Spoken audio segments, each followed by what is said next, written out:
शिव शंकर भगवान की जय। आइए पढ़ते हैं करवा चौथ की कहानी। बहुत समय पहले की बात है। एक साहूकार के 7 बेटे और इनकी एक बहन करवा थी।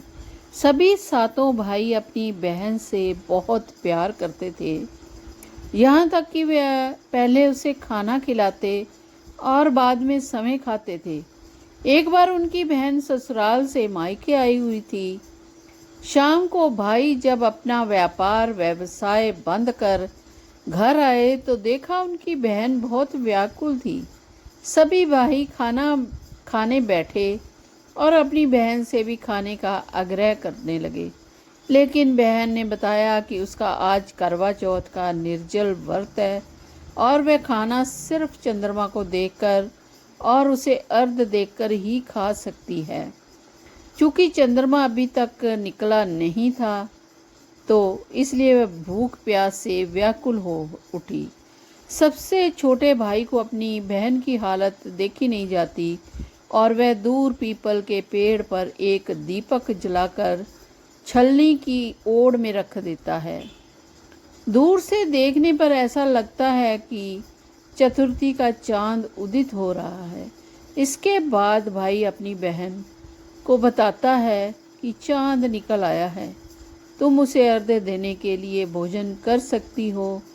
बहन खुशी के मारे सीढ़ियों पर चढ़कर चांद को देखती है, उसे अर्घ देकर खाना खाने बैठ जाती है। वह पहला टुकड़ा मुंह में डालती है तो उसे छींक आ जाती है, दूसरा टुकड़ा डालती है तो उसे बाल निकल आता है और जैसे ही तीसरा टुकड़ा मुंह में डालने की कोशिश करती है तो उसके पति की मृत्यु का समाचार उसे मिलता है। वह बौखला जाती है और उसकी भाभी उसे सच्चाई से अवगत कराती है कि उसके साथ ऐसा क्यों हुआ। करवा चौथ का व्रत गलत तरीके से टूटने के कारण देवता उससे नाराज हो गए और उन्होंने ऐसा किया है।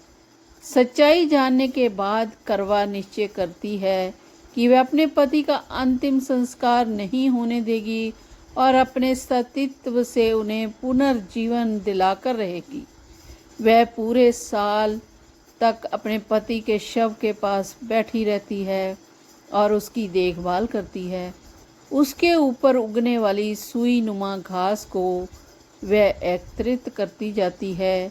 1 साल बाद फिर करवा चौथ का दिन आता है और उसकी सभी भाभियां करवा चौथ का व्रत रखती हैं। जब भाभियां उससे आशीर्वाद लेने आती हैं तो वह प्रत्येक भाभी से यम सुई ले लो, पिया सुई ले लो, यम सुई ले लो, पिया सुई दे दो, मुझे भी अपने जैसी सुहागन बना दो, ऐसा आग्रह करती। लेकिन हर बार भाभी उसे अगली भाभी से आग्रह करने का कहकर चली जाती।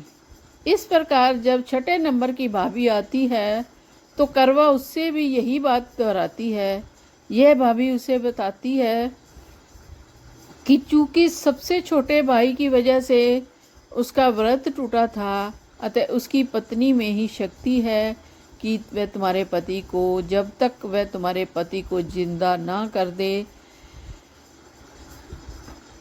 तो वो दोबारा उसको जीवित वही कर सकती है। इसलिए जब वह आए तो तुम उसे पकड़ लेना और जब तक वह तुम्हारे पति को जिंदा ना कर दे उसे नहीं छोड़ना। ऐसा कहकर वह चली जाती है।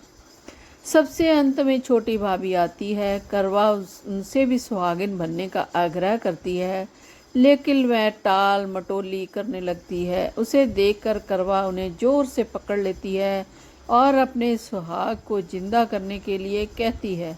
भाभी छुड़ाने के लिए उसे नोचती खसोटती, लेकिन करवा नहीं छोड़ती है। अंत में उसकी तपस्या को देख भाभी पसीज जाती है और अपनी छोटी अंगुली को चीरकर उसमें से अमृत उसके पति के मुंह में डाल देती है।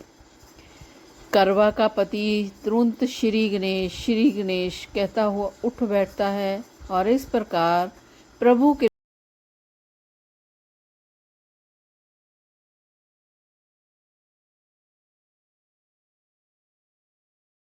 कृपा से उसकी छोटी भाभी के माध्यम से करवा का अपना सुहाग वापस मिल जाता है। हे श्री गणेश, माँ गौरी, जिस प्रकार करवा को चिर सुहागन का वरदान आपने दिया और वैसा ही सब सुहागनों को मिले, और जो ये कथा सुन रहे हैं उनको भी इसका संपूर्ण फल मिले और उनका सुहाग हमेशा बना रहे। बोलो गणपति महाराज की जय।